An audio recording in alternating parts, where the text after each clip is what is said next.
Hey guys, welcome back to the channel. Hope you're having a good one today.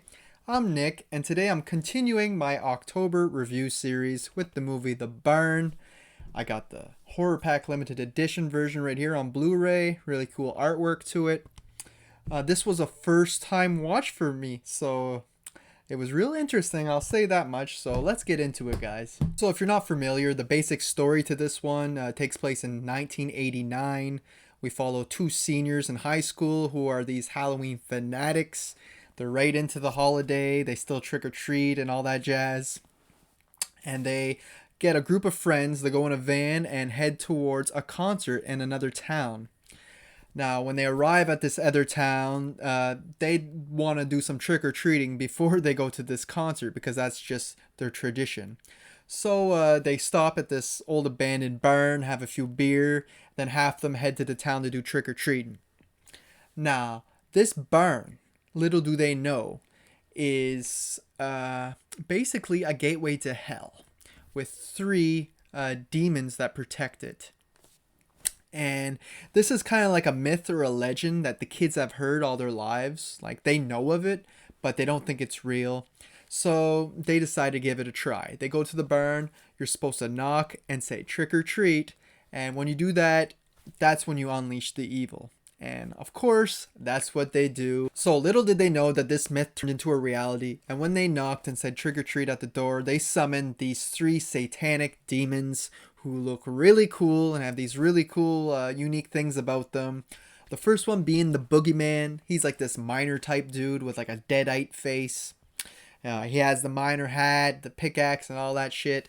He's like the devil's right hand man, and he's the one who dug a passageway from the barn to hell. The second demon is Hollow Jack. Now, this is a creature with a pumpkin head, all lit up with flames and such, and he can see through all the pumpkins of the town to watch over all the people and such.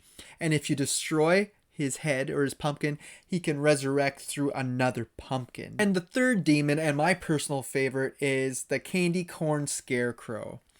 He is this badass. He's all sewn up and shit.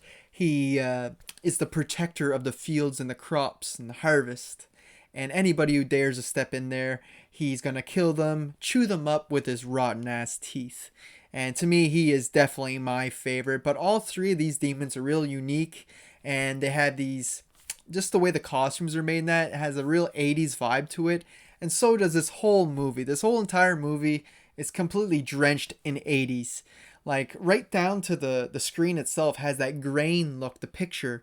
They added that in as an effect to make it feel more older.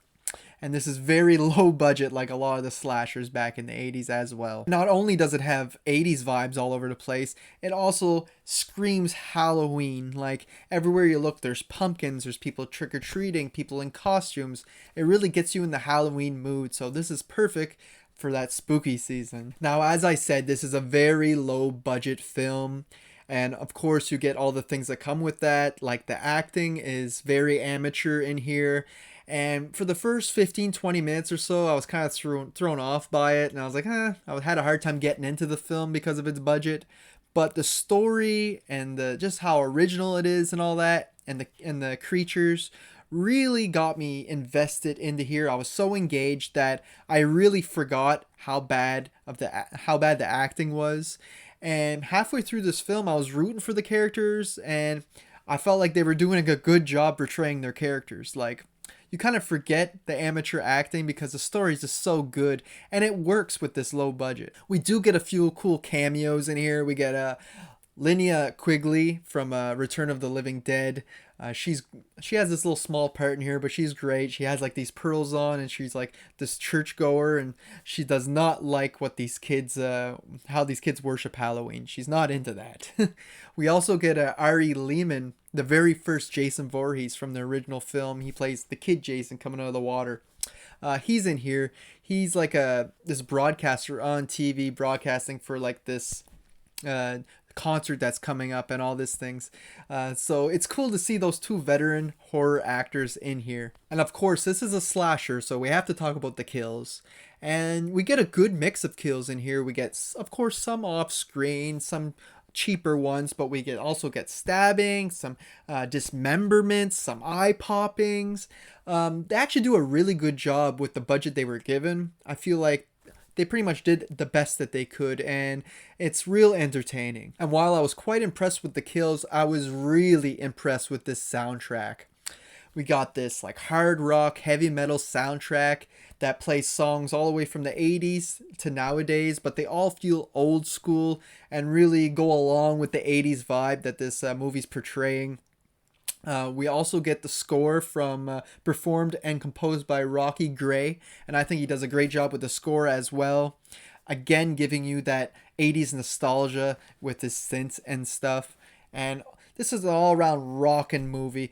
Just like I just reviewed Shocker, this has kind of the same style of soundtrack as like Shocker or Dream Warriors. It has that awesome, almost hair metal, hard rock vibes to it, and it's just awesome to listen to. A lot of these songs I don't know, and I definitely checked them out after watching this movie, and they were already getting stuck in my head.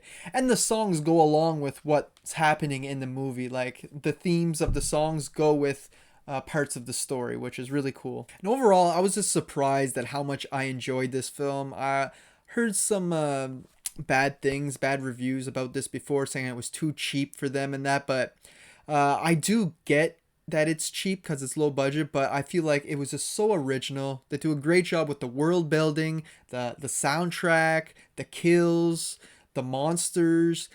Everything is what I could have asked for this type of budget and beyond. It really impressed me actually.